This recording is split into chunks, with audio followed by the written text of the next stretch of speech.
तो दोस्तों आज की इस वीडियो में हम बात करने जा रहे हैं Godzilla x Kong The new Empire नाम की इस मूवी के बारे में, यानी एक तरह से गॉडजिला एक्स कॉन्ग 2 नाम की उस मूवी के बारे में। दोस्तों ये जो मूवी है बहुत एक तरह से लंबे समय से इस मूवी का इंतज़ार था और फाइनली ये लॉन्च हो चुकी है।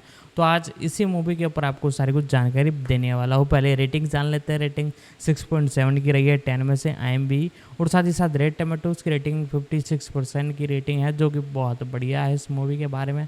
बाकी इंडिया के अंदर से बनना बदल पिक्चर द्वारा डिस्ट्रीब्यूट किया गया है, तो हिंदी, इंग्लिश, तमिल, तेलुगु सभी रीजनल लैंग्वेजों में ये हमें देखने को मिलेगी। आगे मैं आपको थोड़ी और जानकारी इसके बारे में देता हूँ, आप वीडियो को लाइक कर दीजिए। Godzilla x Kong the new Empire A.B. Adam Wingard द्वारा निर्देशित 2024 की अमेरिकी मॉन्स्टर फिल्म है। लेजेंडरी पिक्चर्स द्वारा निर्मित ये गॉडजिला बनाम कांग 2021 की अगली कड़ी है और मॉन्स्टरवर्स फ्रेंचाइजी की 5वीं फिल्म है। ये गॉडजिला फ्रेंचाइजी की 38वीं और किंग कांग फ्रेंचाइजी की 13वीं फिल्म। फिल्म में Rebecca Hall, Brian Tyree Henry, Dan Stevens, Kaylee Hottle, Alex Ferns और फाला चैन हैं। हॉल, हेनरी और होटल ने पिछली फिल्म की अपनी भूमिकाएं दोहराईं। फिल्म में कोंग को होलो अर्थ में अपनी कई प्रजातियों का सामना करना पड़ता है और उसे अपने अत्याचारी नेता और शक्तिशाली जलवायु परिवर्तनकारी टाइटन को सतह को नष्ट करने से रोकने के लिए गॉडजिला के साथ एकजुट होना होगा। कोविड-19 महामारी के दौरान गॉडजिला बनाम कांग की बॉक्स ऑफिस और स्ट्रीमिंग सफलता के कारण लीजेंडरी ने मार्च 2022 में एक सीक्वल की घोषणा की और फिल्मांकन उस वर्ष के अंत में शुरू होगा। मई 2022 में ये घोषणा की गई कि विंगर निर्देशन में लौटेंगे और स्टीवंस को मुख्य भूमिका के रूप में लिया गया है। फिल्मांकन जुलाई 2022 में गोल्ड कोस्ट, ऑस्ट्रेलिया में शुरू हुआ और नवंबर 2022 में समाप्त हुआ। Godzilla x Kong the new empire का प्रीमियर 25 मार्च 2024 को लॉस एंजल्स में TCL चीनी थिएटर में हुआ और 2 दिन बाद अंतर्राष्ट्रीय स्तर पर रिलीज किया गया। फिल्म को मिले जुले रिव्यू मिले हैं। कथानक। मेखा गॉडजिला सी की हार के बाद कोंग ने हाल ही में खोजी गई हॉलो अर्थ में अपना क्षेत्र स्थापित किया। पृथ्वी की सतह पर रहते हुए गॉडजिला ने मानवता और विशाल राक्षसों, जिन्हें टाइटन्स के रूप में जाना जाता है, के बीच व्यवस्था बनाए रखना जारी रखा है। रोम में स्काइला को हराया और उसके बाद कोलोसियम में आराम किया। हॉलो अर्थ में तैनात एक मोनाक अवलोकन चौकी एक अज्ञात संकेत पकड़ती है। पृथ्वी की सतह पर सिग्नल के कारण ईवी जनजाति की अंतिम सदस्य जिया को मतिभ्रम और फ्लैशबैक का अनुभव होता है, जिसे वो और सकी गोद ली हुई मां, डॉक्टर इलीन एंड्रूज चिंतित हो जाती हैं। सिग्नल को महसूस करते हुए गॉडजिला रोम छोड़ देता है, विकिरण को अवशोषित करने के लिए फ्रांस में एक परमाणु संयंत्र पर हमला करता है और अंटार्कटिका की यात्रा करता है। जब उसके घर के पास एक सिंकहोल खुलता है तो कोंग को हॉलो अर्थ के भीतर छिपे एक अज्ञात क्षेत्र और विशाल वानरों की एक जनजाति का पता चलता है, जिसमें एक किशोर सुको भी शामिल है। प्रारंभिक टकराव के बाद जहां सुको और अन्य वानर उसे पकड़ने का प्रयास करते हैं, कोंग उसकी देखभाल करके सुको का विश्वास जीत लेता है। सुको कोंग को जनजाति की मान तक ले जाता है। उनका अत्याचारी नेता स्कार किंग, एक प्राचीन बर्फ से संचालित टाइटन, शिमो की सहायता से कोंग से लड़ता है और उसे घायल कर देता है, जिसे स्कार किंग एक क्रिस्टल का प्रयोग करके दर्द से नियंत्रित करता है। एंड्रूज और जिया, टाइटन के पशुचिकित्सक ट्रैपर और साजिश पॉडकास्टर बनी हेस के साथ सिग्नल के स्रोत को खोजने के लिए हॉलो अर्थ की यात्रा करते हैं। वे एक अज्ञात भूमिगत खंड की खोज करते हैं जिसमें ईवी जनजाति के शेष सदस्य रहते हैं, ऐसे लोगों का एक समूह जो एक दूसरे के बीच टेलीपैथिक रूप से संवाद करते हैं और जिनसे जिया का वंशज है। कुछ खंडहरों का निरीक्षण करते हुए उन्होंने अनुमान लगाया कि सिग्नल एक टेलीपैथिक संकट कॉल था जो ईवी की एक अन्य सभ्यता द्वारा भेजा गया था जो खोखले पृथ्वी में रहते हैं। जैसे ही एंड्रूज ने जिया को ईवी के साथ घुलते मिलते देखा, उसने ट्रैपर को अपने डर के बारे में बताया कि जिया ईवी के साथ रहना पसंद कर सकती है और एंड्रूज को इसे स्वीकार करना होगा। एक मंदिर के अंदर एंड्रूज को एक भविष्यवाणी का पता चलता है। बहुत पहले स्कार किंग ने सतह की दुनिया पर कब्जा करने का प्रयास किया था और इस प्रक्रिया में गॉडजिला की प्रजाति के खिलाफ युद्ध छेड़ दिया था। गॉडजिला स्कार किंग और उसके कबीले को खोखली धरती के भीतर फंसाने में सफल रहा। भविष्यवाणी में यह भी कहा गया है कि जिया मोथरा को फिर से जागृत करने की कुंजी होगी। कोंग जिया को महसूस करते हुए मंदिर का पता लगाता है और ट्रैपर द्वारा उसके घावों के इलाज के लिए एक उन्नत कृत्रिम हाथ लगाया जाता है। गॉडजिला ने अंटार्कटिका में राक्षस तियामत को उसकी मान से विकिरण को अवशोषित करने के लिए हराया। युद्ध में सहायता के लिए गॉडजिला को हॉलो अर्थ में लुभाने की आशा में कोंग काहिरा में उसका सामना करता है। एक सशक्त गॉडजिला को बढ़त हासिल हो जाती है, लेकिन फिर से जागृत मोथरा उसे कोंग की सहायता करने के लिए मनाने के लिए हस्तक्षेप करता है। गॉडजिला, कोंग और मोथरा हॉलो अर्थ में स्कार किंग उसकी जनजाति और शिमो के साथ युद्ध करते हैं। उनकी लड़ाई उन्हें रियो डी जनरियो में ले जाती है, जहां शिमो स्कार किंग के आदेश पर दूसरे हिमयुग को प्रेरित करना शुरू करता है। जब तक सुको शिमो को नियंत्रित करने के लिए इस्तेमाल किए गए क्रिस्टल को नष्ट नहीं कर देता, तब तक गुट समान रूप से मेल खाते हैं। स्कार किंग के नियंत्रण से मुक्त होकर वानर तब नष्ट हो जाता है जब शिमो उसे मुक्त कर देता है और कोंग उसके ठंडे शरीर को टुकड़े टुकड़े कर देता है। लड़ाई के बाद गॉडजिला कोलोसियम में आराम करने के लिए लौट आया। मोथरा ईवी के घर की सुरक्षात्मक बाधा को पुनर्स्थापित करता है। कोंग, शिमो और सुको के साथ हॉलो अर्थ पर लौटता है, जहां कोंग जनजाति का नया नेता बन जाता है। जिया ने अपनी गोद ली हुई मां के साथ रहने का विकल्प चुनकर एंड्रूज के डर को कम किया। कास्ट करें: Rebecca Hall doctor Ilene Andrews के रूप में, बनी हेस के रूप में ब्रायन टायरी हेनरी, ट्रैपर के रूप में डैन स्टीवंस 6, जिया के रूप में काइली हॉटल, मिकेल के रूप में एलेक्स फेंस, ईवी क्वीन के रूप में फला चेन, हैम्पटन के रूप में राचल हाउस, हैरिस के रूप में रॉन स्मिक, जीन के रूप में चैंटेले जैमिसन, लुइस के रूप में ग्रेग हेटन। उत्पादन विकास मार्च 2019 में निर्माता एलेक्स गाजिया ने कहा कि लेजेंडरी पिक्चर्स को उम्मीद है कि अगर वे सफल होती हैं तो वे और अधिक मॉन्स्टरवर्स फिल्मों का निर्माण करेंगे। उन्होंने कहा, यह एक समय में एक ईंट है, प्रत्येक टुकड़े को जितना हो सके उतना अच्छा होना चाहिए, इसलिए अभी यह सब केंद्रित है इस Godzilla king of the monsters 2019 और गॉडजिला बनाम कांग 2021 पर। लेकिन क्या ऐसा हो सकता है? हाँ, अगर फिल्में वास्तव में अच्छी बनती हैं तो यही उम्मीद है। 7 फरवरी 2021 में विंगार्ड ने मॉन्स्टरवर्स के भविष्य पर टिप्पणी की। मुझे पता है कि हम भविष्य की फिल्मों के साथ संभावित रूप से कहां जा सकते हैं। हालांकि उन्होंने कहा कि मॉन्स्टरवर्स को कुछ हद तक गॉडजिला बनाम कोंग की ओर ले जाने के लिए बनाया गया था। 8 उन्होंने कहा कि मॉन्स्टरवर्स एक चौराहे पर है, ये वास्तव में उस बिंदु पर है जहां दर्शकों को आगे बढ़ना होगा और इनमें से अधिक चीज़ों के लिए वोट करना होगा। यदि यह फिल्म सफल होती है तो जाहिर तौर पर वे आगे बढ़ना जारी रखेंगे। 9 गॉडजिला बनाम कांग 24 मार्च 2021 को रिलीज हुई और कोविड-19 महामारी के दौरान बॉक्स ऑफिस और स्ट्रीमिंग हिट बन गई। 10 फिल्म ने $330 मिलियन के ब्रेक इवन पॉइंट के मुकाबले दुनिया भर में $470 मिलियन की कमाई की। 10/11 और 2021 की सबसे अधिक पायरेटेड फिल्म बन गई। 4 अप्रैल 2021 को लीजेंडरी के सीईओ जोश ग्रोड ने क्षमता पर टिप्पणी की सीक्वेल, हमारे पास और अधिक फिल्मों के लिए कई विचार हैं। 13 उसी दिन #continue the monsterverse ट्विटर पर ट्रेंड करने लगा, जिसे लेजेंडरी ने स्वीकार किया और कोंग स्कल आइलैंड 2017 के निदेशक जॉर्डन वोट रॉबर्ट्स से समर्थन प्राप्त किया। 14-15-27 अप्रैल 2021 को हॉलीवुड रिपोर्टर ने कहा कि लेजेंडरी संभावित रूप से निर्देशन में लौटने के लिए विंगड के साथ बातचीत करते हुए श्रृंखला को एक या अधिक किश्तों में विस्तारित करने के लिए चुपचाप कदम उठा रहे थे। विभिन्न विचारों पर विचार किया गया, जिसमें सन ऑफ कोंग एक संभावित शीर्षक था। 16 अगस्त 2021 में मॉन्स्टरवर्स लेखक मैक्स बोरेनस्टीन ने कहा कि गॉडजिला बनाम कांग की सफलता के कारण कुछ नई दिलचस्प किश्तें आएंगी।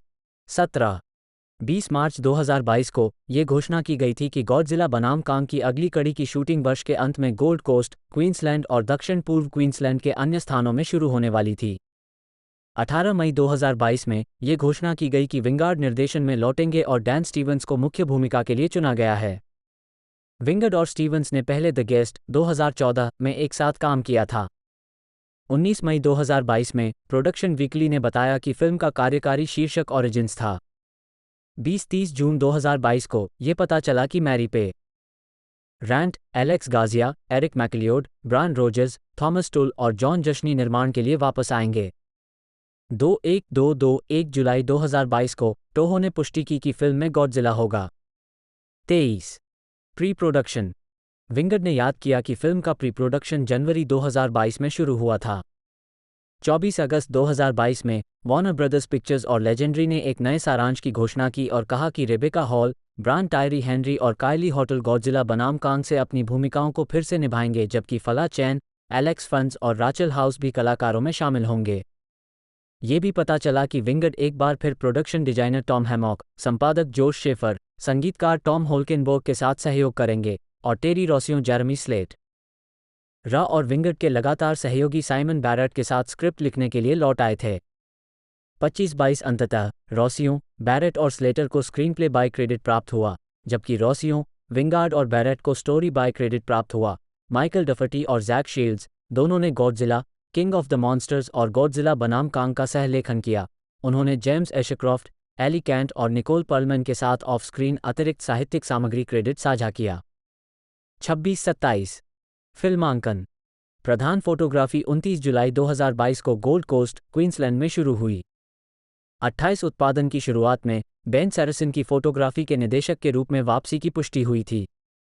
29 नवंबर 2022 में ये बताया गया कि ऑस्ट्रेलिया में फिल्मांकन समाप्त हो गया था और क्रू गियर ने उस समय फिल्म के संभावित शीर्षक गॉडजिला और कोंग का खुलासा किया था। 30 दृश्य प्रभाव। फिल्म के दृश्य प्रभावों की देखरेख एलेसेंड्रो ओमगारो ने की थी। 31 गॉडजिला -1 2023 का ट्रेलर देखने के बाद विंगार्ड और ओमगारो ने फिल्म के रोम अनुक्रम के लिए गॉडजिला के पैरों के नीचे से फटने वाली जमीन के एक शॉट को फिर से बनाकर उस फिल्म को श्रद्धांजलि देने का फैसला किया। 31 संगीत। अगस्त 2022 में गॉडजिला बनाम कांग के लिए ऐसा करने के बाद टॉम होल्केनबोर्ग को फिल्म का स्कोर तैयार करने के लिए लौटने की घोषणा की गई थी। 32 दिसंबर 2023 में ये घोषणा की गई थी कि एंटोनियो डी इयोरियो होल्केनबोर्ग के साथ मिलकर स्कोर तैयार करेंगे। 33 वाटर टावर म्यूजिक द्वारा 13 मार्च 2024 को मेन टाइटल थीम शीर्षक से एक सिंगल रिलीज किया गया था। पूर्ण साउंडट्रैक एल्बम 22 मार्च 2024 को जारी किया गया था। 34 रिलीज। मार्केटिंग अभियान अप्रैल 2023 में शुरू हुआ जब लीजेंडरी ने फिल्म के आधिकारिक शीर्षक का अनावरण करते हुए एक टीजर जारी किया। 35 बाद में सितंबर में न्यूयॉर्क में उत्तरी अमेरिकी अंतर्राष्ट्रीय खिलौना मेले में गॉडजिला और कोंग के बीच संभावित टीम अप को चिढ़ाने वाला एक बैनर प्रदर्शित किया गया था। 36 नवंबर में लेजेंडरी ने खुलासा किया कि विंगड और कलाकार अगले महीने CCXP के एक पैनल में भाग लेंगे। 37 दिसंबर में वार्नर ब्रदर्स ने CCXP पर फिल्म का फर्स्ट लुक ट्रेलर जारी किया और इसके तुरंत बाद इसे ऑनलाइन जारी किया गया। फरवरी 2024 में दूसरा ट्रेलर आया। 38-39 नाट्यशास्त्रीय। Godzilla x Kong the new empire का प्रीमियर 25 मार्च 2024 को TCL चीनी थिएटर में हुआ। 40 और 27 मार्च 2024, 41 को अंतर्राष्ट्रीय स्तर पर रिलीज किया गया, जबकि टोहो इसे 26 अप्रैल 2024 को जापान में रिलीज करने के लिए तैयार है। 42 पहले 15 मार्च और 12 अप्रैल 2024 को रिलीज होने के बाद 21-43 जनवरी 2024 में मिकी 17 की मूल रिलीज तिथि को लेते हुए संयुक्त राज्य अमेरिका में फिल्म की नाटकीय रिलीज तिथि 29 मार्च कर दी गई थी। 44 नतीजतन टोहो की गॉडजिला फिल्म गॉडजिला -1 2023 को Godzilla x Kong The new Empire के खुलने से 8 सप्ताह पहले अमेरिकी सिनेमाघरों से हटा लिया गया था। 45 स्वागत। Box office. संयुक्त राज्य अमेरिका और कनाडा में Godzilla x Kong the new Empire को अपने शुरुआती सप्ताहांत में 3,850 थिएटरों से $50-60 मिलियन की कमाई करने का अनुमान है। साथ ही 63 अंतर्राष्ट्रीय क्षेत्रों से अतिरिक्त $80-90 मिलियन की कमाई करने का अनुमान है। 3-4 आलोचनात्मक प्रतिक्रिया। समीक्षा एग्रीगेटिव वेबसाइट रॉटन टोमाटोज पर 120 आलोचकों में से 57% समीक्षाएं सकारात्मक हैं, जिनकी औसत रेटिंग 5.80/10 है। 46 मेटाक्रिटिक, जो एक भारित औसत का उपयोग करता है, ने 41 आलोचकों के आधार पर फिल्म को 100 में से 48 का स्कोर दिया, जो मिश्रित या औसत समीक्षाओं को दर्शाता है। 47 संभावित अगली कड़ी। निर्देशक एडम विंगार्ड ने गॉडजिला और कोंग दोनों को लेकर एक तीसरी फिल्म बनाने में रुचि व्यक्त की है, लेकिन उन्होंने कहा कि यह सिर्फ इस बात पर निर्भर करता है कि Godzilla x Kong the new Empire कैसे काम करता है और चीज़ें किस तरह से आकार लेती हैं। 5 विंगार्ड ने दोहराया कि फ्रेंचाइजी को आगे कहां ले जाना है, इस पर विचारों पर चर्चा की गई है। 48 नोट्स। विंगार्ड के अनुसार फिल्म के शीर्षक में एक्स-मॉन है। 5 जब शीर्षक का अन्य भाषाओं में अनुवाद किया गया, जबकि शीर्षक के कुछ स्थानीय प्रतिपादनों में अक्षर एक्स बरकरार रखा गया, अन्य ने और के समकक्ष का विकल्प चुना। उदाहरण के लिए ब्राज़ीलियाई, पुर्तगाली, स्पेनिश, तुर्की, पोलिश, रूसी, हिंदी, अन्य। गॉडजिला बनाम कोंग 2021 में दर्शाया गया है। थॉमस टुल, जन्म 9 जून 1970, एक अमेरिकी अरबपति, 2 व्यवसायी, उद्यमी और फिल्म निर्माता हैं। वो लेजेंडरी एंटरटेनमेंट के पूर्व अध्यक्ष और मुख्य कार्यकारी अधिकारी CEO हैं। 3 टुल को LLC के संस्थापक हैं, जो एक निवेश होल्डिंग कंपनी है जो निवेश को निर्देशित करने के लिए कृत्रिम बुद्धिमत्ता और अन्य प्रौद्योगिकियों का उपयोग करती है। 4-5 प्रारंभिक जीवन और शिक्षा। टुल एंडविल न्यूयॉर्क में पले बढ़े एक डेंटल हाइजीनिस्ट एकल मां के बेटे थे। 6, 7, 8 एक युवा के रूप में टुल एक एथलीट था जो बेसबॉल और फुटबॉल खेलता था। 7 टुल ने 1992 में हैमिल्टन कॉलेज से स्नातक की उपाधि प्राप्त की। करियर। प्रारंभिक करियर। कॉलेज के बाद टुल ने वकील बनने की योजना छोड़ दी और इसके बजाय लॉन्ड्रोमैट की एक श्रृंखला शुरू करके व्यवसाय में चले गए। उनके नवाचारों में दिन के अलग अलग समय पर मांग के अनुसार अलग अलग कीमतें थीं। टुल इसके बाद कई कर और लेखा कार्यालयों के वित्तपोषण, खरीद और बिक्री के क्षेत्र में चले गए। 7 बाद में वह अमेरिका की कर सेवाओं के संचालन के प्रमुख बने।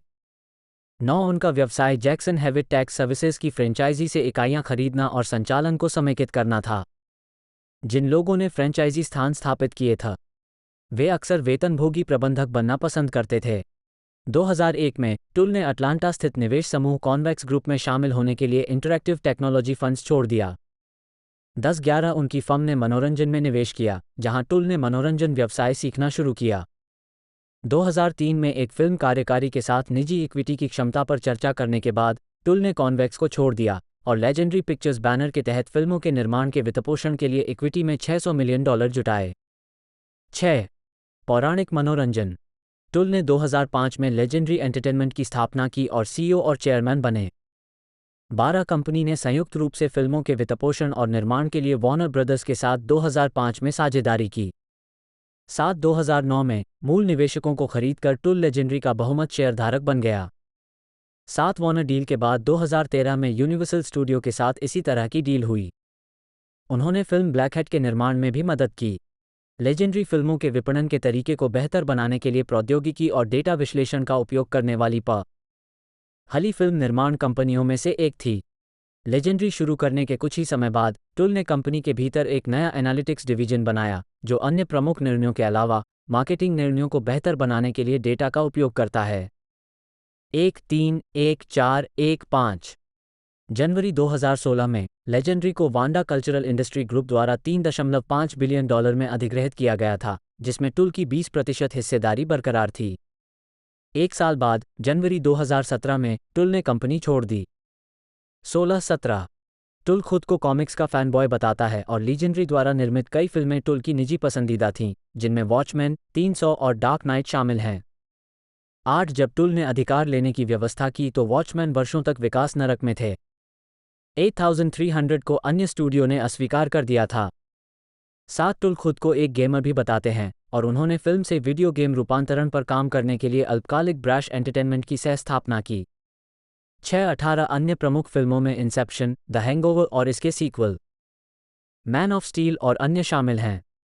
टुल को 2017 में टुल ने पिट्सबर्ग स्थित निजी तौर पर आयोजित होल्डिंग कंपनी टुल को LLC की स्थापना की। 19 टुल को बड़े उद्योगों में कंपनियों में निवेश करता है और अपनी पोर्टफोलियो कंपनियों को कृत्रिम बुद्धिमत्ता, मशीन लर्निंग और पूर्वानुमानित डेटा एनालिटिक्स जैसी तकनीक लागू करने में मदद करता है। 20 टुल्कों के निवेशों में FIGS, एक स्वास्थ्य देखभाल परिधान कंपनी, 21 और एक बीमा ब्रोकर, एक्रिश्योर शामिल हैं, जिन्होंने जुलाई 2020 में $400 मिलियन में टुल्को के AI बीमा व्यवसाय का अधिग्रहण किया। 22-23 अन्य निवेश। टुल ने लुवोस, 24 जिनीज, 25 ओकुलस, 26 और जोक्स सहित कई अन्य AI और डेटा विज्ञान संचालित कंपनियों में भी निवेश किया है। 27 परोपकार और बोर्ड सदस्यता। टुल ने डेमोक्रेटिक राष्ट्रपति पद की उम्मीदवार हिलरी क्लिंटन का समर्थन करने वाली super PAC priorities USA action को $1 मिलियन का दान दिया है। 28 टुल ने senate leadership fund, senate Republican के लिए एक सुपर PAC जैसे रिपब्लिकन कारणों का भी समर्थन किया है।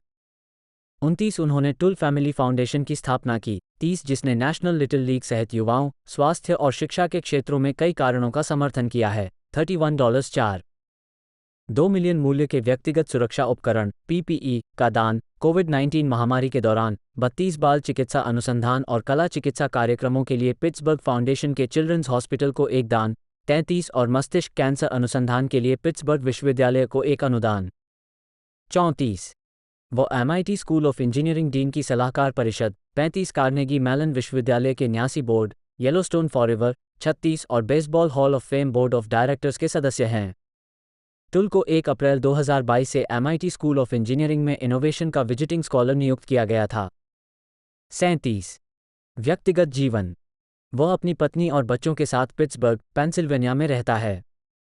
38 वे पहले थाउजेंड ओक्स, कैलिफोर्निया में रहते थे।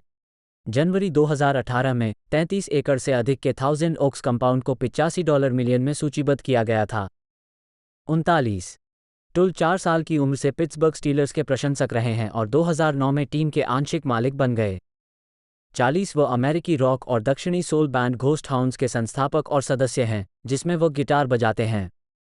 41-42 फिल्मोग्राफी। फिल्म। कार्यकारी निर्माता Superman Returns 2006, the ant bully 2006, Beerfest 2006, we are Marshall 2006, 300 2006, Adam Wingard WNRD Wingard 1-2 जन्म 3 दिसंबर 1982 एक अमेरिकी फिल्म निर्माता हैं। उन्होंने कई अमेरिकी फिल्मों में फिल्म निर्देशक, निर्माता, पटकथा लेखक, संपादक, छायाकार, अभिनेता और संगीतकार के रूप में काम किया है।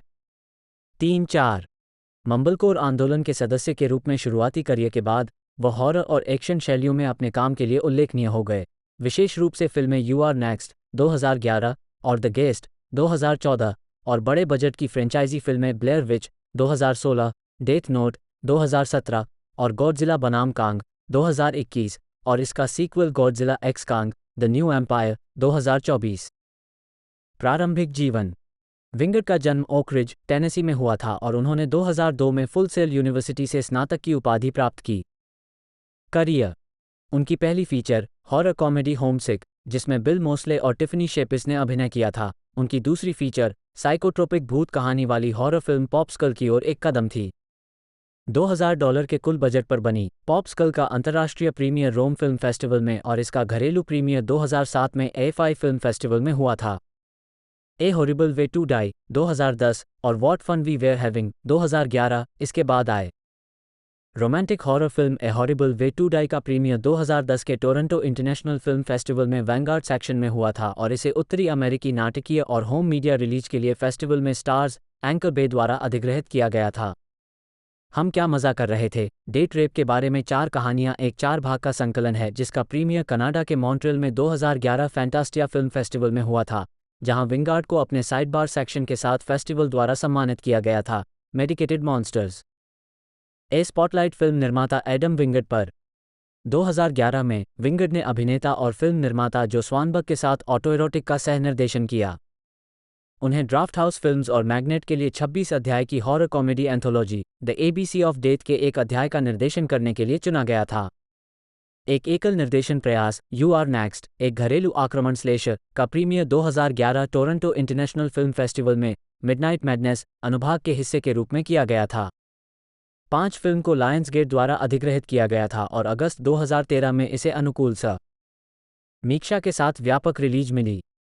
2013 में विंगार्ड ने किंग कांग के 2005 के रीमेक के निर्देशक पीटर जैक्सन को प्रोजेक्ट की पेशकश की थी और वो फिल्म का सीक्वल बनाने में रुचि रखते थे, जिसका नाम स्कल आइलैंड था, जिसमें विंगार्ड निर्देशक थे और साइमन बैरेट इसे लिख रहे थे। जैक्सन यू आर नेक्स्ट में विंगार्ड के काम से प्रभावित हुए थे और उन्होंने संभावित सीक्वल की जांच की थी। हालांकि यूनिवर्सल पिक्चर्स ने वॉर्नर ब्रदर्स को फिल्म अधिकार हासिल करने के कारण अधिकार छोड़ दिए, जिससे एक अप्रकाशित फिल्म की अगली कड़ी जटिल हो गई। 6 विंगार्ड ने एक आधुनिक सीक्वल की पेशकश की, लेकिन अंततः प्रस्ताव पर कोई नतीजा नहीं निकला। 7 2014 में विंगार्ड ने डैन स्टीवंस अभिनीत द गेस्ट का निर्देशन किया, जिसका premiere Sundance Film Festival, Toronto International Film Festival और फैंटास्टिक फेस्ट में हुआ, जिसे सितंबर के मध्य में व्यापक नाटकीय रिलीज पर व्यापक आलोचनात्मक प्रशंसा मिली। 8 विंगार्ड ने साइमन बैरेट की पटकथा पर आधारित found footage horror film Blair विच का निर्देशन किया। ये फिल्म 1999 की द ब्लेयर विच प्रोजेक्ट की अगली कड़ी है और इसे मिश्रित समीक्षाएं मिली। 9 2015 में विंगार्ड ने असुगुमी ओबा और ताकेशी ओबाटा की लोकप्रिय हॉरर क्राइम थ्रिलर मंगा श्रृंखला डेथ नोट के एक लाइव एक्शन अमेरिकी फिल्म रूपांतरण का निर्देशन करने के लिए हस्ताक्षर किए।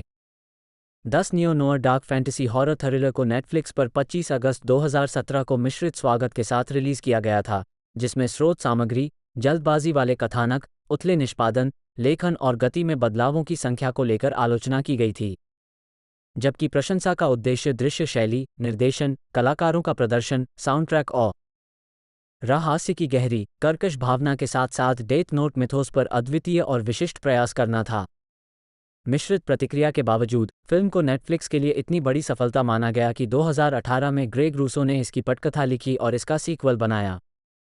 11 विंगार्ड निर्देशक के रूप में वापसी करने के लिए तैयार हैं या नहीं, इस पर कोई शब्द नहीं दिया गया है।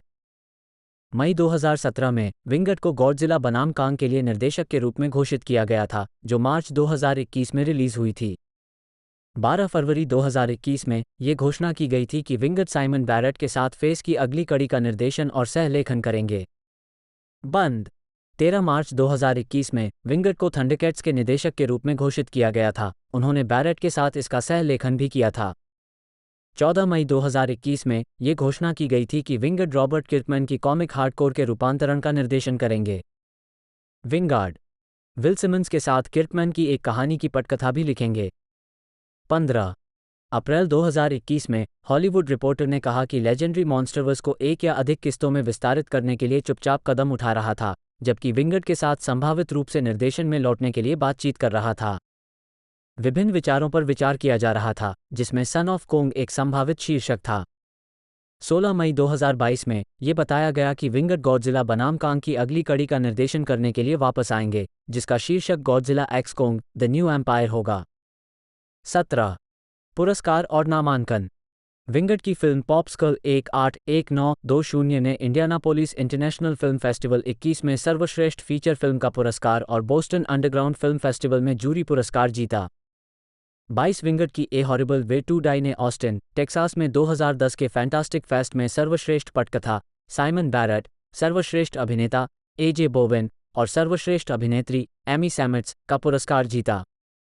23 विंगर्ड की यू आर नेक्स्ट ने ऑस्टिन, टेक्सास में 2011 के फैंटास्टिक फेस्ट में सर्वश्रेष्ठ कच, सर्वश्रेष्ठ निर्देशक, सर्वश्रेष्ठ पटकथा, साइमन बैरेट और सर्वश्रेष्ठ अभिनेत्री शार्नी विंसन का पुरस्कार जीता।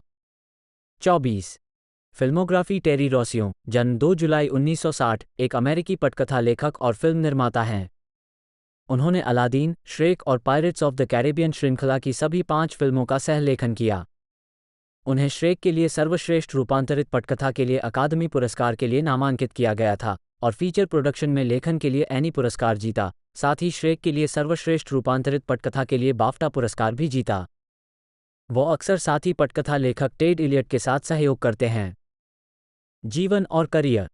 रॉसियो का जन्म कलामजू, मिशिगन में हुआ था। उद्धरण वांछित कैलिफोर्निया के सांता एना में सैडलबैक हाई स्कूल से स्नातक होने के बाद वो कैलिफोर्निया स्टेट यूनिवर्सिटी, फुलरटन में अध्ययन करने के लिए चले गए, जहां उन्होंने रेडियो, टेलीविजन और फिल्म पर जोर देने के साथ संचार में कला स्नातक की उपाधि प्राप्त की।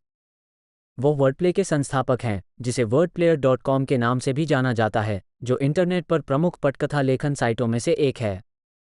अपने लेखन साथी टेड इलियट के साथ रॉसियो ने पिछले 30 वर्षों की कुछ सबसे सफल अमेरिकी फिल्में लिखी हैं, जिनमें Aladdin, Pirates of the Caribbean, The Curse of the Black Pearl और श्रेक शामिल हैं।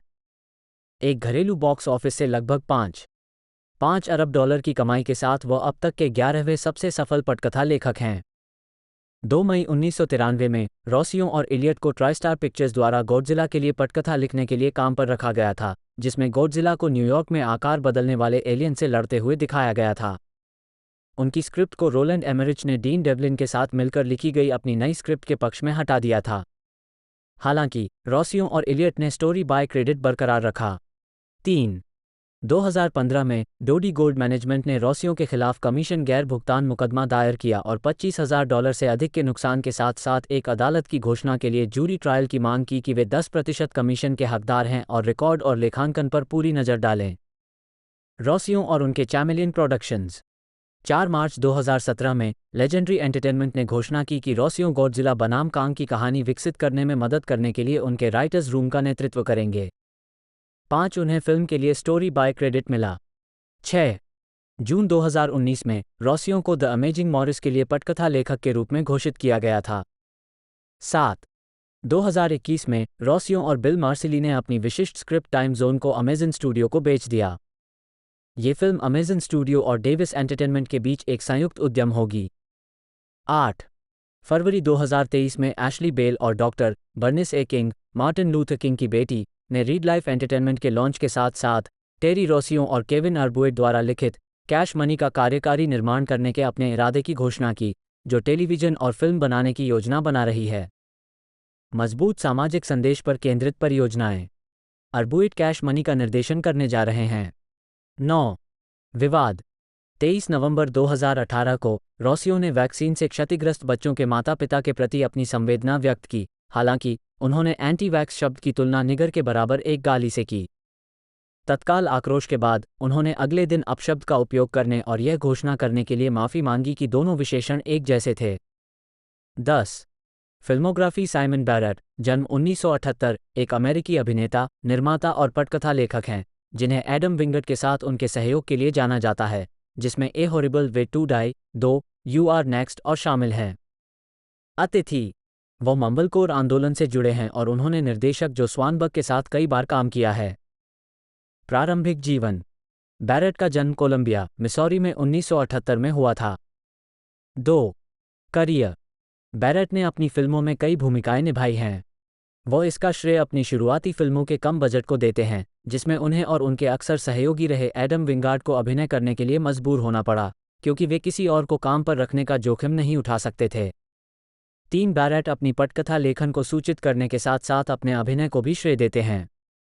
हालांकि उन्होंने अक्टूबर 2014 में कहा था कि वो निर्देशन करने के बजाय लेखन में बहुत व्यस्त हैं। बैरेट भविष्य में और अधिक परियोजनाओं का निर्देशन करने से इनकार न ही करते हैं। 4. उनके शुरुआती कार्यों में 2004 की टीवी फिल्म फ्रैंकेनफिश लिखना, 5 और डेड बड्स 2004 और रेड सैंड्स 2009 पीरियड हॉरर फिल्मों पर लेखक के रूप में निर्देशक एलेक्स टर्नर के साथ सहयोग करना शामिल था। 6. उन्होंने पहली बार विंगट के साथ A Horrible Way to Die 2010 में सहयोग किया और यू आर नेक्स्ट के साथ काम जारी रखा, जिसमें उन्होंने लिखा, निर्माण किया और अभिनय किया। 7. उन्होंने सह निर्देशकों विंगट और जो स्वानबर्ग के साथ ऑटोएरोटिक 2011 का सहलेखन किया। 3. तीनों ने उसी वर्ष व्हाट फन वी वेयर ह विंग पर फिर से सहयोग किया। 8. 2012 में उन्होंने विंगट के लिए द एबीसी ऑफ डेथ में एक खंड लिखा। 3 और एक लेखक, निर्माता और अभिनेता के रूप में शामिल हो गए। 9. वो एक खंड लिखने और निर्देशित करने के लिए 2013 की अगली कड़ी में लौट आए। 10. एरिक इंग्लैंड ने बैरेट से मिलने और उनके करिश्मा के बावजूद भीड़ में घुलने मिलने की उनकी क्षमता से प्रभावित होने के बाद उन्हें कॉन्ट्रैक्टेड 2013 में कास्ट किया। 11. स्वानबर्ग ने बैरेट और विंगार्ड को उनके कामकाजी संबंधों और अलग अलग व्यक्तित्वों से प्रेरित होकर 24 एक्सपोजर 2013 में कास्ट किया। 12. इसके अलावा 2013 में बैरेट ने लैरी फेसेंडन की Tales from Beyond the Pale के लिए एक रेडियो नाटक लिखा और निर्देशित किया। 13. द गेस्ट 2014 विंगड और बैरेट के बीच एक और सहयोग था। उन्होंने कहा कि थ्रिलर ने उनके लिए अतिरिक्त दरवाजे खोल दिए, क्योंकि पहले उन्हें डरावनी फिल्म निर्माताओं के रूप में चित्रित किया गया था। 7. उन्होंने 2016 का हॉरर सीक्वल ब्लेयर विच लिखा। 14. 2014 में वह कोरियाई thriller I saw the devil के रीमेक पर काम कर रहे थे। 15. फिल्मोग्राफी। वर्ष शीर्षक लेखक निर्माता टिप्पणियां। 2004 मृत पक्षी हाँ सह निर्माता। फ्रैंकेनफिश हाँ नहीं टीवी फिल्म। 2009 लाल रेत हाँ सह निर्माता। 2010 मरने का एक भयानक तरीका हाँ हाँ इसके अलावा पहले सहायक निर्देशक, कास्टिंग निर्देशक, लोकेशन मैनेजर और संगीत पोस्ट प्रोडक्शन पर्यवेक्षक भी। 2011 आप अगले हो हाँ हाँ जेरेमी स्लेटर एक अमेरिकी लेखक और फिल्म और टेलीविजन के निर्माता हैं, जिन्हें फैंटास्टिक फोर और डेथ नोट जैसी फिल्मों और द अम्ब्रेला अकेडमी और द एक्सॉर्सिस्ट जैसी टेलीविजन श्रृंखलाओं में उनके काम के लिए जाना जाता है, जिसे स्लेटर ने बनाया था और जिस पर उन्होंने काम किया था। कार्यकारी निर्माता। वो डिज्नी जोड़ मिनिसीरीज मून नाइट के मुख्य लेखक और कार्यकारी निर्माता हैं। करियर। स्लेटर ने माई स्पाई लिखी, जो एक एक्शन कॉमेडी फिल्म है जिसका निर्देशन जैक कास्डन द्वारा किया जाएगा। एक साथ ही टेप 4, एक हॉरर फिल्म जो प्राइमल पिक्चर्स द्वारा निर्मित की जाएगी। 2 और मैन ऑफ टुमारो, एक सुपरहीरो नॉय फिल्म थी जो कि थी 2012 में ब्लैक लिस्ट में शामिल किया गया। जुलाई 2012 में स्लेटर को 2015 फैंटास्टिक फोर फिल्म की पटकथा लिखने के लिए नियुक्त किया गया था। 2 अगस्त 2015 में फिल्म रिलीज होने के बाद स्लेटर ने टिप्पणी की कि उन्होंने जो कुछ लिखा वह पूरी फिल्म में नहीं था, विशेष रूप से उनके पहले एक्ट का संस्करण, लेकिन उन्हें हमेशा इस बात के लिए सम्मानित किया जाएगा कि वो इतने अच्छे सैंडबॉक्स में खेलने का मौका मिला। 3. फैंटास्टिक फोर के लिए स्लेटर की स्क्रिप्ट के मूल संस्करण के बारे में कहा गया था कि यह मार्वल स्टूडियोज की फिल्म के टोन से अधिक मेल खाता है, जो कि अंतिम फिल्म के गहरे और यथार्थवादी टोन के विपरीत एक एक्शन से भरपूर सुपरहीरो एडवेंचर है। इसमें खलनायक गैलेक्टस शामिल हैं, जो नामात्र के पात्रों की शक्तियों का स्रोत है। मोल मैन और डॉक्टर डूम एक लाटवेरियन तानाशाह और गैलेक्टस के अग्रदूत के रूप में असामाजिक प्रोग्रामों के विपरीत उन्हें तैयार फिल्म में चित्रित किया गया था। 4. स्लेटर ने असुगुमी ओबा और ताकेशी ओबाटा की मंगा श्रृंखला डेथ नोट 2017 के लाइव एक्शन अमेरिकी फिल्म रूपांतरण का एक मसौदा लिखा था, जिसे एडम विंगर द्वारा निर्देशित किया गया था। 5 फिल्म के तैयार संस्करण की स्क्रिप्ट काइल किलन द्वारा संशोधित की गई थी। 6. स्लेटर द एक्सॉर्सिस्ट के निर्माता और कार्यकारी निर्माता हैं, जो इसी नाम की फिल्म पर आधारित एक टीवी नाटक है। 7. नवंबर 2019 में स्लेटर को मार्वल स्टूडियोज द्वारा डिज्नी जोड़ श्रृंखला मून नाइट के लिए मुख्य लेखक और कार्यकारी निर्माता के रूप में नियुक्त किया गया था। 8. उन्होंने जेम्स गन, जॉन सिल्बरमैन, जोश सिल्बरमैन और सैमी बच के साथ वॉर्नर ब्रदर्स पिक्चर्स की फिल्म कोयोट बनाम एकमे का सहलेखन किया। 9-10 फिल्म फरवरी 2024 में रद्द कर दी गई। 11. जनवरी 2022 में स्लेटर को मॉर्टल कॉम्बैट का सीक्वल लिखने के लिए काम पर रखा गया था। 12 अगस्त 2022 में कोलाइडर ने बताया कि स्लेटर ने टेरी रॉसियो और साइमन बैरेट के साथ Godzilla x Kong the new Empire के लिए पटकथा लिखी थी। 13 जनवरी 2023 में ये पता चला कि वह डीसी यूनिवर्स की व्यापक कहानी को रेखांकित करने के लिए जेम्स गन द्वारा इकट्ठे किए गए लेखकों के कमरे में शामिल हो गए थे। 14 फिल्मोग्राफी। फिल्म वर्ष शीर्षक निर्देशक लेखक टिप्पणियां संदर्भ 2015 लाजप्रभाव नहीं हाँ ल्यूक डॉसन के साथ सह लेखन किया। 15 शानदार 4 नहीं हाँ साइमन किनबर्ग और जोश ट्रैंक के साथ सह लेखन किया। 16 2016 पालतू नहीं हाँ 2017 डेथ नोट नहीं हाँ चार्ल्स पार्लापेनाइड्स और व्लास पार्लापेनाइड्स के साथ सह लेखन किया। 17 2024 Godzilla x Kong the new Empire नहीं हाँ टेरी रॉसियो और साइमन बैरेट के साथ सह लेखन किया। 18 कोयोट बनाम एक में नहीं कहानी अप्रकाशित। 19 टीबीए धागा एक कपटी कहानी हाँ हाँ डायरेक्टोरियल डेब्यू। 20 नश्वर संग्राम 2 नहीं हाँ डाक उत्पादन। एलेक्जेंडर फंस जन्म 13 अक्टूबर 1968 एक स्कॉटिश अभिनेता और टेलीविजन व्यक्तित्व हैं। ट्रेवर मॉर्गन के रूप में उनकी ईस्टएंडर्स भूमिका को ब्रिटेन के सबसे ज्यादा नफरत वाले साबुन खलनायक के रूप में वर्णित किया गया था, जब उन्होंने 2000 और 2002 के बीच भूमिका निभाई थी। उन्होंने 2017 और 2018 के बीच BBC Scotland soap opera River City में रिक हापर की भूमिका भी निभाई थी। 2019 लघु श्रृंखला चेरनोबिल में कोयला खनिक आंद्रेई ग्लुकोव के रूप में उनके प्रदर्शन के लिए उन्हें बाफ्टा स्कॉटलैंड पुरस्कार मिला। करियर। एलेक्स फंस अपने परिवार के 3 बच्चों में सबसे बड़े हैं, जो स्कॉटलैंड छोड़कर दक्षिण अफ्रीका चले गए जब फंस 11 साल के थे। एक परिवार ने सिकुंडा में निवास किया, जहां फंस के पिता एक बिजली संयंत्र के निर्माण के दौरान इलेक्ट्रीशियन के रूप में काम करते थे। एक स्कूल खत्म करने के बाद वह दक्षिण अफ्रीकी रक्षा बल में शामिल हो गए और 1987 और 1989 के बीच अंगोला में लड़े। इसके बाद उन्होंने केप टाउन विश्वविद्यालय में नाटक का अध्ययन किया। 1990 के दशक के मध्य में वह वापस यूनाइटेड किंगडम चले गए और अभिनय में अपना करियर शुरू किया। फंस ने विभिन्न टेलीविजन भूमिकाओं से पहले the ghost and the darkness 1996 में उपस्थिति दर्ज की, जिसमें 2000 से 2002 तक बीबीसी सोप ओपेरा ईस्टएंडर्स में ट्रेवर मॉर्गन भी शामिल थे, जिसके लिए उन्होंने सर्वश्रेष्ठ नवागंतुक के लिए ब्रिटिश सोप अवार्ड जीता। 2005 में फंस ने अत्यधिक प्रशंसित त्रिभाषी फिल्म जॉयग्स नोएल में लेफ्टिनेंट गॉर्डन की भूमिका निभाई, जिसे ऑस्कर, गोल्डन ग्लोब अवार्ड्स और बाफ्टा में सर्वश्रेष्ठ विदेशी भाषा फिल्म के लिए नामांकित किया गया था। 2003 में फंस कॉमिक रिलीफ के लिए हैरी पॉटर स्केच में ड्रेको माल्फॉय के रूप में दिखाई दिए। 2004 में उन्होंने अल्पकालिक आईटीवी श्रृंखला मेकिंग वेव्स में मुख्य भूमिका कमांडर मार्टिन ब्रुक की भूमिका निभाई।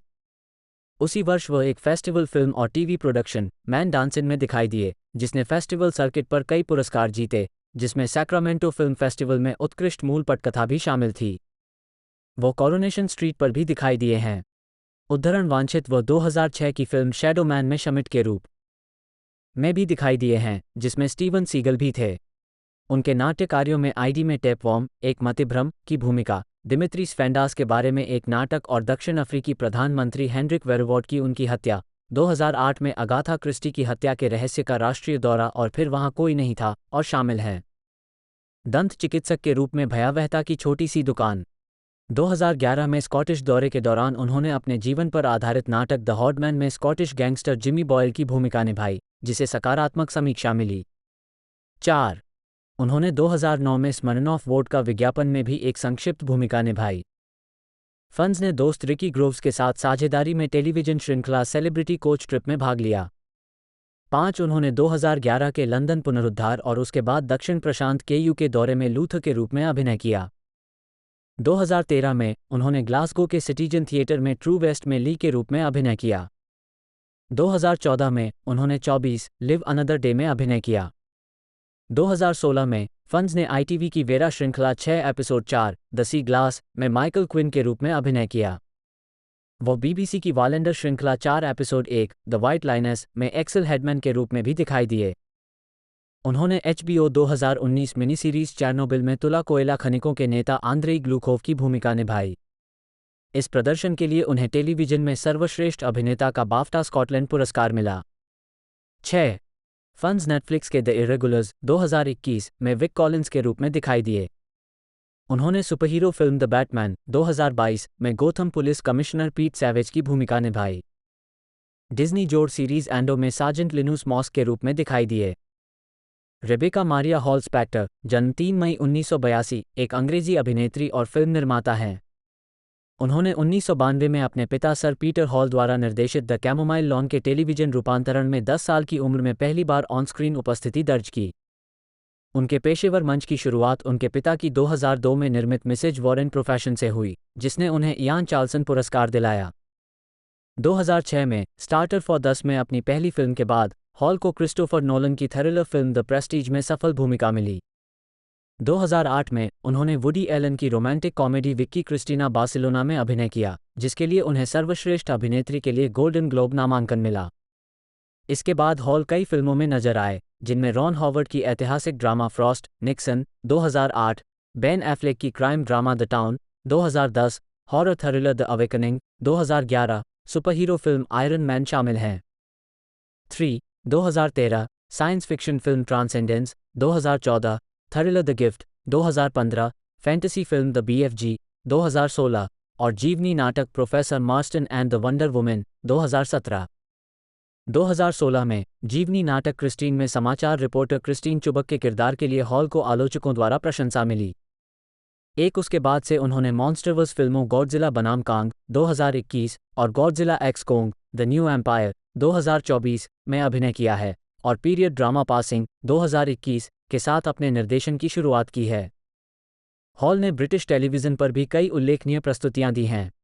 उन्होंने 2009 चैनल 4 मिनीसीरीज रेड राइडिंग 1974 के लिए सर्वश्रेष्ठ सहायक अभिनेत्री का ब्रिटिश अकादमी टेलीविजन पुरस्कार जीता। 2013 में उन्हें BBC 2 के परेड्स एंड में उनके प्रदर्शन के लिए सर्वश्रेष्ठ अभिनेत्री 2 के ब्रिटिश अकादमी टेलीविजन पुरस्कार के लिए नामांकित किया गया था। प्रारंभिक जीवन और शिक्षा। हॉल का जन्म 3 मई 1982 को लंदन में हुआ था। वो अमेरिकी ओपेरा गायिका मारिया इविंग और अंग्रेजी मंच निर्देशक और रॉयल शेक्सपियर कंपनी के संस्थापक सर पीटर हॉल की बेटी थीं। उनकी मां का जन्म डिट्रॉइट में एक अफ्रीकी अमेरिकी मिश्रित नस्ल के पिता और एक डच मां के घर हुआ था। वह क्रांतिकारी युद्ध के अनुभवी बजाबील नॉर्मन, एक स्वतंत्र अश्वेत व्यक्ति की वंशज हैं। 4, 5, 6, 7 फाइंडिंग योर रूट्स पर हॉल को पता चला कि जबकि उनके नाना नॉर्मन इसाक इविंग ने एक मूल अमेरिकी व्यक्ति के रूप में प्रदर्शन किया था और समाचार पत्रों में सियोग्स प्रमुख के रूप में दर्ज किया गया था, वह थे मिश्रित नस्ल के अफ्रीकी अमेरिकी माता पिता से जन्मे और उनका कोई मूल अमेरिकी वंश नहीं था।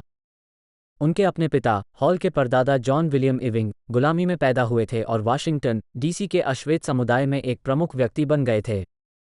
Ancestry.com DNA परीक्षण के अनुसार हॉल में 91% यूरोपीय DNA और 9% उप सहारा अफ्रीकी DNA है। 8. हॉल के माता पिता तब अलग हो गए जब वह अभी भी छोटी थी, अंततः 1990 में तलाक हो गया। 4. हॉल के 5 सौतेले भाई बहन हैं। मंच निर्देशक एडवर्ड हॉल, निर्माता क्रिस्टोफर हॉल, अभिनेत्री जेनिफर कैरन हॉल और एम्मा हॉल और set designer Lucy hall. 4. Hall ने रॉयडियन स्कूल में पढ़ाई की, जहां वो हेड गर्ल बनी।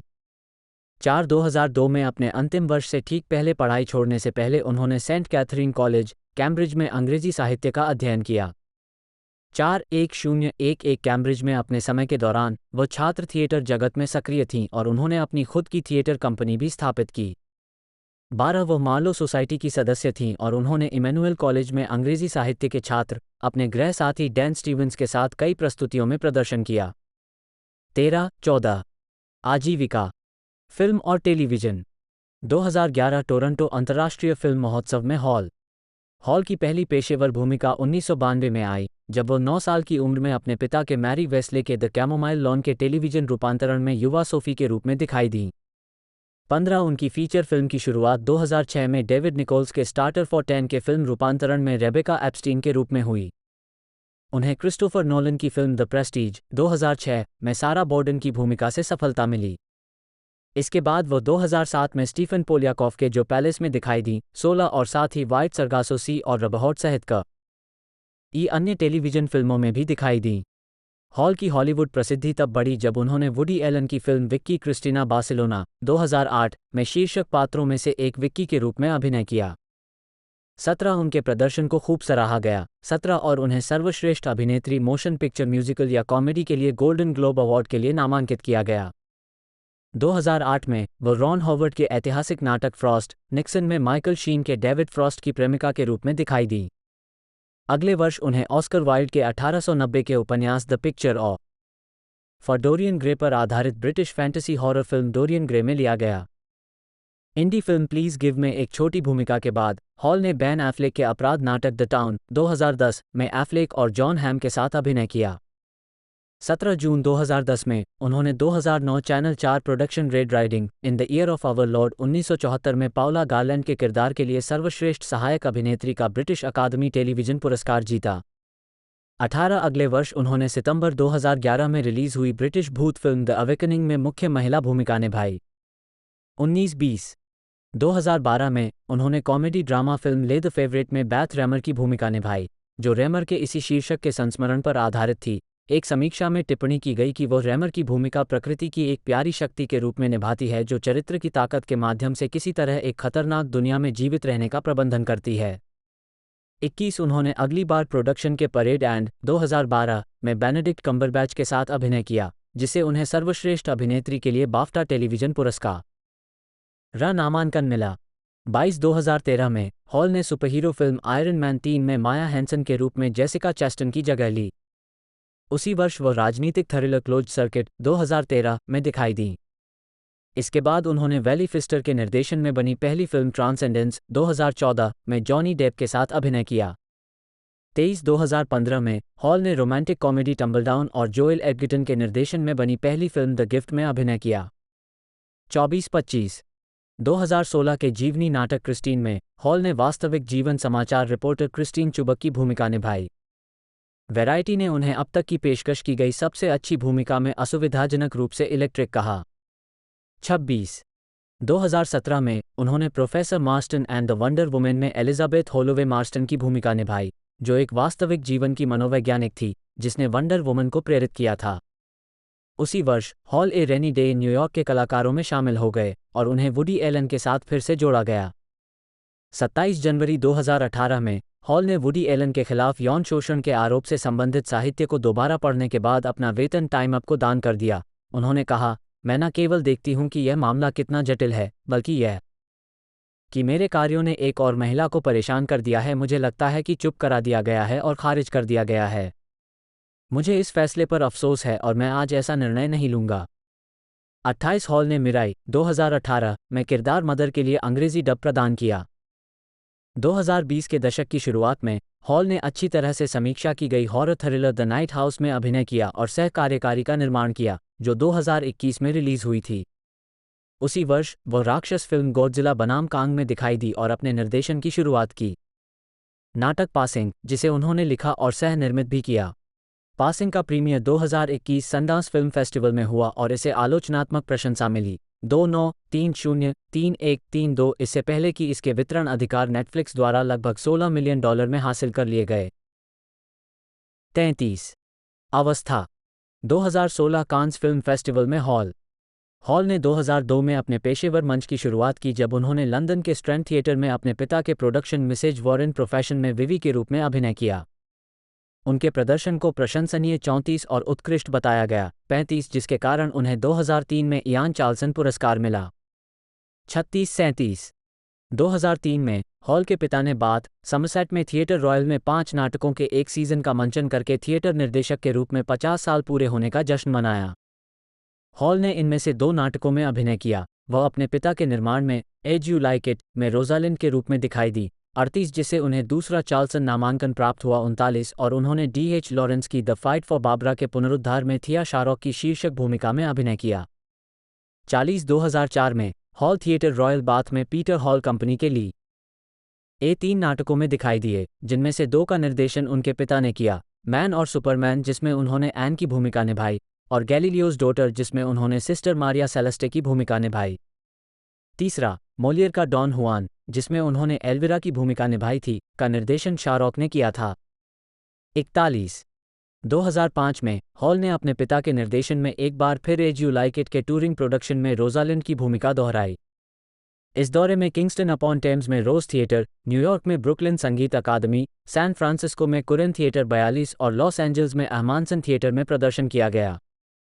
43 यह अमेरिकी दौरे का दूसरा चरण था जो 2003 में Shubert Theatre 44 New Haven, Connecticut, 45 Columbus, Ohio और बोस्टन में विल्बर थिएटर के स्थानों के साथ शुरू हुआ था। 46 2008-09 में हॉल सैम मेंडेस की ब्रिज प्रोजेक्ट की पहली किस्त में द विंटर्स टेल में हरमाइन के रूप में और द चेरी ऑर्चर्ड में वरिया के रूप में दिखाई दिए। 47 इस परियोजना ने Germany, Greece, New Zealand, Singapore, Spain, United Kingdom और संयुक्त राज्य अमेरिका में समान कलाकारों के साथ प्रदर्शन दिया। 48-20-10-11 में उन्होंने अपने पिता द्वारा निर्देशित लंदन के नेशनल थिएटर में 12th नाइट के निर्माण में वियोला की भूमिका निभाई। 49 हॉल ने 2013 में सोफी ट्रेडवेल के अभिव्यक्तिवादी नाटक मशीनल से अपना ब्रॉडवे डेब्यू किया। लिंडसे टनर द्वारा निर्देशित राउंडअबाउट थिएटर प्रोडक्शन का पूर्वावलोकन 20 दिसंबर 2013 को शुरू हुआ, जिसका आधिकारिक उद्घाटन 16 जनवरी 2014 को अमेरिकन एयरलाइंस थिएटर में हुआ। 50 व्यक्तिगत जीवन 2010 में हॉल के इनकार के बावजूद हॉल और निर्देशक सैम मेंडेस, जिनकी उस समय केट विंसलेट से शादी हुई थी, के बीच अफेयर की तीव्र मीडिया अटकलें थीं। 51 हॉल और मेंडेस 2011 से 2013 तक रिलेशनशिप में थे। 52 2014 में ब्रॉडवे प्रोडक्शन में सह अभिनय के दौरान हॉल की मुलाकात अभिनेता मॉर्गन स्पेक्टर से हुई।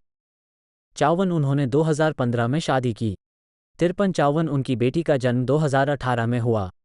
55 फिल्मोग्राफी पतली परत चाबी उन कार्यों को दर्शाता है जो अभी तक जारी नहीं किए गए हैं। वर्ष शीर्षक भूमिका टिप्पणियाँ 2006-10 के लिए स्टार्टर रेबेका एप्स्टीन। प्रतिष्ठा Sarah Borden. 2008 Vicky Cristina Barcelona Vicky. Frost Nixon Caroline Cushing. आधिकारिक चयन एमिली डिकिंसन लघु फिल्म। 2009 डोरियन ग्रे एमिली वॉटन। 2010 कृपया दें रेबेका। शहर क्लेयर कीसी। सब जाना चाहिए सामथा। 2011 हथौड़ों का एक थैला मेल। जागरण फ्लोरेंस कैथकार्ट। 2012 पसंदीदा रखना बैथ रेमर। 2013 आयरन मैन 3 माया हैंसेन। बंद परिपथ क्लाउडिया सिमन्स होवे। एक वादा चार्लोट हॉफमिस्टर। 2014 श्रेष्ठता एवलिन कैस्टर। 2015 लुढ़कना हन्ना। उपहार रोबिन कैलम। 2016 क्रिस्टीन चुबक। BFG मेरी। 2017 डिनर केटलिन लोहमैन। अनुमति अन्ना निर्माता भी। प्रोफेसर मार्स्टन और Wonder Woman Elizabeth Holloway Marston. 2018 Mirai माँ आवाज अंग्रेजी डब। किशोर आत्मा जूल्स। होम्स और Watson doctor Grace Hoyt. 2019 New York में एक बरसात का दिन Connie Davidoff. 2020 The Night House Beth कार्यकारी निर्माता भी। 2021 पासिंग निर्देशक, निर्माता और लेखक। गॉडजिला बनाम कोंग एलिन एंड्रूज। अंदरखंड माँ। 2022 जी उठने मार्गरेट। श्रोता लौरा आवाज। 2024 Godzilla x Kong the new Empire Ilene Andrews. 2025 Ella Mac के फिल्माने डैनियल जॉनथन स्टीवंस, जन्म 10 अक्टूबर 1982, एक अंग्रेजी अभिनेता हैं। उन्होंने पहली बार ITV प्रशंसित पीरियड ड्रामा सीरीज डाउनटन एबे 2010-2012 में मैथ्यू क्रॉली के रूप में अपनी भूमिका के लिए अंतर्राष्ट्रीय ध्यान आकर्षित किया। उन्होंने थ्रिलर फिल्म द गेस्ट 2014 में David, adventure film night at the museum, secret of the टूम 2014 में सर लैंसलॉट, डिज्नी के लाइव एक्शन रूपांतरण ब्यूटी एंड द बीस्ट 2017 में द बीस्ट प्रिंस के रूप में भी अभिनय किया। जीवनी संभ धी कानूनी नाटक मार्शल 2017 में लॉरेन विलिस, जीवनी नाटक the man who invented Christmas 2017 में चार्ल्स डिकेंस और Eurovision song contest the story of fire saga 2020 में रूसी यूरोविजन गायक एलेक्जेंडर लेमतोव। 2017 से 2019 तक उन्होंने एफएक्स श्रृंखला लीजन में डेविड हॉलर के रूप में अभिनय किया। 2018 में उन्होंने नेटफ्लिक्स हॉरर थ्रिलर एपोस्टल में अभिनय किया और 2023 से उन्होंने एनिमेटेड श्रृंखला सोलर अपोजिट्स में कोर्वो अपोजिट्स के रूप में अभिनय किया है। प्रारंभिक जीवन स्टीवंस को जन्म के समय उनके माता पिता ने गोद लिया था, जो दोनों शिक्षक थे और वेल्स और दक्षिण पूर्व इंग्लैंड में पले बढ़े थे। 2-3 उनका एक छोटा भाई जेसन एंड्रू स्टीवंस जन्म 1984 है, जिसे विभिन्न जैविक माता पिता से गोद लिया गया था। 3 स्टीवंस ने कैंट के एक निजी स्कूल टोनब्रिज स्कूल में छात्रवृत्ति प्राप्त की। वहां अपने शिक्षक उपन्यासकार जॉनथन स्मिथ के साथ मैकबेथ में शीर्षक भूमिका के लिए ऑडिशन देने के बाद उनकी नाटक में रुचि हो गई। 5 साल की उम्र से उन्होंने अपना ग्रीष्मकालीन प्रशिक्षण और लंदन में नेशनल यूथ थिएटर के साथ प्रदर्शन किया। स्टीवंस ने कैम्ब्रिज के इमैनुअल कॉलेज में अंग्रेजी साहित्य का अध्ययन किया। 3-6 कैम्ब्रिज में रहते हुए वह स्टीफन गोलासजिव्स्की, टिम की और मार्क वॉटसन के साथ फुटलाइट्स के सदस्य थे। 7 और मार्लो सोसाइटी में भी सक्रिय थे। उन्हें पहली बार निर्देशक पीटर हॉल ने मैकबेथ के मार्लो सोसाइटी प्रोडक्शन में देखा था, जिसमें उन्होंने हॉल की बेटी रेबेका हॉल के साथ शीर्षक किरदार निभाया था। 8-9-1-0 करियर 2004 में स्टीवंस ने अपने पेशेवर अभिनय करियर की शुरुआत की जब पीटर हॉल ने उन्हें शेक्सपियर के एज यू लाइक इट के अपने टूरिंग प्रोडक्शन में ऑरलैंडो के रूप में कास्ट किया। ये दौरा किंगस्टन अपॉन टेम्स में रोज थिएटर, न्यूयॉर्क शहर में ब्रुकलिन संगीत अकादमी, सैन फ्रांसिस्को में कुरन थिएटर और लॉस एंजल्स में अहमानसन थिएटर में प्रोडक्शन को ले गया। उनके पहले प्रदर्शन से उन्हें ब्रिटेन और संयुक्त राज्य अमेरिका के प्रमुख आलोचकों से शानदार समीक्षा मिली, 1-1, 1-2, 1-3, 1-4 और साथ ही 2004 इयान चार्ल्स ना अवार्ड्स में सराहना भी मिली। 2006 में स्टीवंस ने एलन हॉलिंगहर्स्ट के मैन बुकर पुरस्कार विजेता उपन्यास द लाइन ऑफ ब्यूटी के बीबीसी रूपांतरण में निक गेस्ट के रूप में अभिनय किया। 16 उस वर्ष बाद में उन्होंने लंदन के हैमाकेट थिएटर में नोएल कावर्ड द्वारा लिखित हे फीवर में पीटर बाउल्स और डेम जूडी डेंच के साथ साइमन ब्लिस की भूमिका निभाई। निर्देशक पीटर हॉल थे। उन्होंने बीबीसी के लिए ड्रैकुला के रूपांतरण में लॉर्ड हॉर्नवुड के रूप में और बीबीसी एमी पुरस्कार विजेता फिल्म मैक्सवेल में बेसिल ब्रुक्स के रूप में भी अभिनय किया। उसी वर्ष उन्हें स्क्रीन इंटरनेशनल के 2006 स्टार्स ऑफ टुमारो में से एक नामित किया गया था। 2008 में स्टीवंस जेन ऑस्टन के उपन्यास सेंस एंड सेंसिबिलिटी के बीबीसी रूपांतरण में एडवर्ड फेरस की भूमिका निभाते हुए और नोएल कावर्ड के द वॉटेक्स के वेस्ट एंड पुनरुद्धार में दिखाई दिए। जनवरी 2009 में वह नए साल के दिन ब्रिटेन में ITV1 पर अगाथा क्रिस्टी के मार्पल नेमेसिस में दिखाई दिए। 18 वो the turn off the screw के एक रूपांतरण में भी दिखाई दिए, जिसमें डाउंटन एबे की भावी सह कलाकार मिशेल डॉक्री शामिल थीं। 19 जून 2009 में वह ड्यूक ऑफ यॉर्क थिएटर में टॉम स्टॉपर्ट के आर्केडिया के प्रशंसित पू नरुधार में सेप्टिमस हॉज की भूमिका निभाते हुए वेस्ट एंड में लौट आए। 2010 में स्टीवंस को सबसे बड़ा ब्रेक मिला 21 जब उन्हें ITV श्रृंखला डाउंटन एबे में मैथ्यू क्रॉली के रूप में चुना गया, जिसे ऑस्कर विजेता 22 पटकथा लेखक जूलियन फेलोज ने बनाया और लिखा था। 23 ये श्रृंखला एक वैश्विक सनसनी बन गई। 24 और अपनी शुरुआत के बाद से इसे कई एमी, बाफ्टा, गोल्डन ग्लोब और स्क्रीन एक्टर्स गिल्ड अवार्ड्स के लिए नामांकित किया गया है। मिशेल डॉक्री द्वारा अभिनीत मैथ्यू क्रॉली और उनकी दूर की चचेरी बहन लेडी मैरी क्रॉली की केंद्रीय प्रेम कहानी बेहद लोकप्रिय थी।